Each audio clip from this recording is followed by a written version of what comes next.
The Second World War saw air transport really come into its own, with aircraft allowing combatants to deploy forces, resupply, and liaise at a pace that had been unimaginable just decades before. In fact, the ability to wage campaigns by relying on air supply opened a new chapter in warfare, allowing paratroopers to be used to launch sudden attacks behind enemy defences, or else to allow deep penetration attacks that would otherwise be cut off and destroyed, with the Chindits operations in Burma a great example of this. Perhaps more notably was the costs when air supply failed, such as when the Germans attempted to resupply their cut-off Sixth Army in Stalingrad. The assurances that this would succeed led to the decision for the force to stay in place and fight, and, when the resupply mission failed, led to complete disaster. But while the importance of air transport was recognised even before the war began, the limitations of manufacturing capability led to major issues. After all of the combatants needed to build combat aircraft as a priority, and even the United States, whose manufacturing capacity was truly vast, had serious concerns as to whether it would be able to build enough transport aircraft for its needs. The primary issue was in obtaining enough aircraft-grade aluminium for production. As said, this critical material was needed for fighters and bombers, and so there were real concerns that not enough would be available for transport aircraft. And this led to some interesting innovations in the field of transport aircraft design, though perhaps none more so than this, the Budd RB-1 Conestoga. For starters, it was the creation of a company that didn't have much of a pedigree in aircraft design. The Budd Company was known for building railway passenger cars, and the bodies for cars, trucks and buses. To build all of these, they specialised in the use of stainless steel, developing the shot weld manufacturing technique in 1932, which was far superior to using rivets and the fusion welding methods employed by other manufacturers. The use of stainless steel was extremely limited in aircraft at the time, primarily because of the extra weight the material had over aluminium. But because of the concerns over potential shortages and the fact that Budds had an expert workforce in shot welding available immediately for production, their idea of developing a new transport aircraft built of stainless steel was positively received by the US military.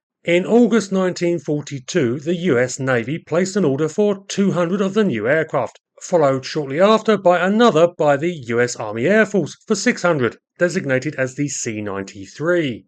Budd's proposal, the RB-1, was not just innovative in the materials of its construction. In fact, take a second to look at it. Yes, it might look a little odd to modern eyes, but think about what you see here. It's essentially the same layout as adopted by pretty much every modern military cargo transport today. Compare the RB-1 to the principal equivalents at the time, aircraft like the C-47 or Junkers Ju-52, and you can see that the designers really appreciated a lot of the design elements that nowadays we consider standard. The high wing and tricycle undercarriage, which was considered a futuristic feature at the time, are now the typical on transport aircraft. Plus, the cargo hold and loading doors are essentially the same as employed on later aircraft of the type, with a large electrically powered cargo ramp at the end of the aircraft located under the raised tail. The aircraft was also expressly designed for the hold to be the same height as the bed of the standard US Army truck, allowing much quicker unloading straight from the aircraft into receiving vehicles. The hold itself was 25 feet in length and measured 8 feet wide by 8 feet high, without obstruction, giving the aircraft an excellent amount of space for the day, and the RB-1 was also fitted with a hoist and a powered winch to assist with loading operations. Capacity was a maximum payload of 9,600 pounds, and 24 paratroopers or stretcher casualties could be carried. Indeed, an entire 1.5 ton truck could be accommodated in the hold. And while the odd cockpit, mounted up in an almost pod arrangement above the fuselage, might look a little goofy, this kept the cockpit and its crew from obstructing the cargo hold, and was a feature that several post-war transports adopted. So yes, it might appear a little strange, but if we compare it to the C-130 Hercules prototype of a decade later, well, I think we can see the designers were onto something.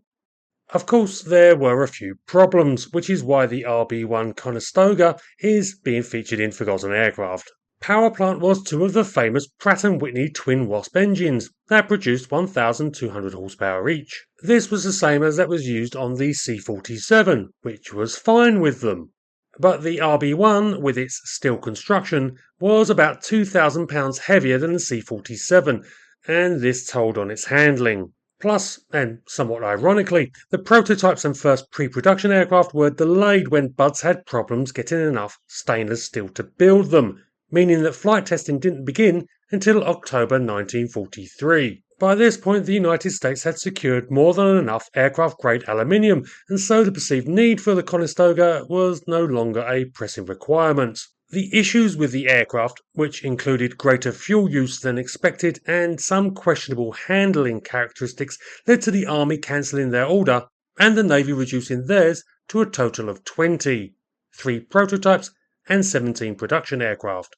These were all delivered by March 1944, but the RB-1 was obviously an odd duck and never got into an operational squadron. Indeed, there were serious questions about the safety of the aircraft. One of the prototypes was lost in a crash in April 1944, which killed 1 crewman, while of the production aircraft that actually flew with Navy crews, 6 suffered accidents in just 5 months. To be fair, this is probably to be expected from a design created by a company with very limited experience and which was a rushed job as well. And in defence of the RB-1, its tough construction meant that often crews suffered only minor injuries from these incidents. But the Navy quickly concluded that it neither needed nor wanted the RB-1, and so in January 1945 they were put on the disposal list for sale, at a price at a fraction of what had been spent on them. Indeed, they were only a quarter the price of C-47s, a pretty good indication of the US Navy's desire to get shot of them. The 14 available Buds were snapped up by National Skyway Freight, a new cargo airline that was established by former volunteer flyers with the famous AVG Flying Tigers fighter group.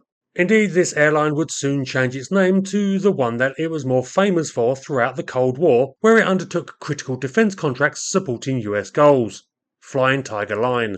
Some of the RB-1s were immediately sold on to other users, while the others were soon employed in Flying Tiger contracts, where they soon showed that the Navy had been wise to get rid of them so quickly. The Conestogas proved to have a number of issues, though the one that seems to have caused the most comment was the fact that the engine exhausts would often fall off in flight, leading to engine fires. A number were quickly lost, with several fatalities, and the Flying Tigers would also palm them off onto other companies as quickly as they could. As a result, the subsequent history of the Conestogas is somewhat murky, but they seem to have bumbled around for a short period, normally crashing because of their design flaws. Indeed, the sheer number of crashes involving the type has led to speculation that a cunning saboteur may have been at work on the production line, though an FBI investigation into this during the war led to the conclusion that faults identified were through poor workmanship. What is true is that the RB-1's stainless steel construction does mean that they proved remarkably durable, even post-crash, with several wrecks apparently repurposed as buildings, including one that served as a burger stand for many years.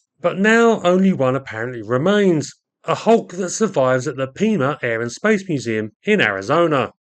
And it must be said, though the aircraft is stripped down to a shell, the stainless steel construction still appears to be holding up well, enabling generations of visitors to wonder what this odd shiny bulb is to this day.